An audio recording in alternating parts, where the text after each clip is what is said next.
When you're still working and contributing to a pension, the ebb and flow of markets can work in your favour.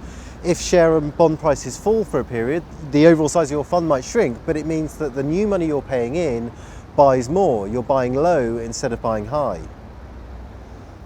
Once you cross the bridge from work to retirement though, you won't get this benefit. Now you're taking money out. And if you need to do that after the market has fallen, the withdrawals come on top and the damage to your retirement fund can be even worse. The way investments work mean it can be difficult to get those losses back, even if markets do recover. Let me explain more.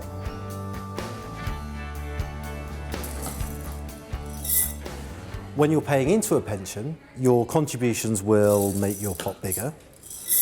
And with luck, there's a bit of investment growth on top. But as we know, prices can fall, and when that happens, your pot will get smaller. But even now, it's possible for this to work in your favour, because the next time you make a contribution, your money buys you even more. And so when prices do rise, your pot gets an even bigger boost.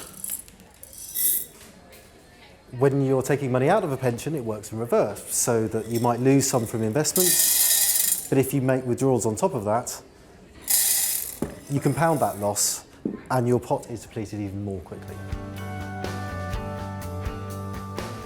Managing your pension pot through the ups and downs of the market is always important, but it's particularly so once you start drawing an income from your savings. I asked Charlie Nicol from Fidelity's team of retirement specialists about ways to reduce the risks.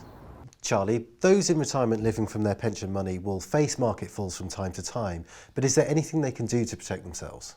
When living from your pensions in retirement, the safest thing you can look to do is to not dip into your investments. Now, one way in which to do that is to restrict your expenditure and live off the natural income from your investments. The natural income would be the dividends from your shares or the interest from your cash or bonds. Okay, and if you do have to take money out at that point, what's the implication of that? The problem with selling your investments when markets have fallen is you'll have to end up selling more of your investments just to take the same level of income. So what practical steps can you take? One way to avoid having to sell your investments when markets have fallen is by looking to hold a cash buffer. Typically speaking, 6 to 12 months worth of income. So if you do go through a period where markets have fallen, you can withdraw your money from the cash without having to sell your investments.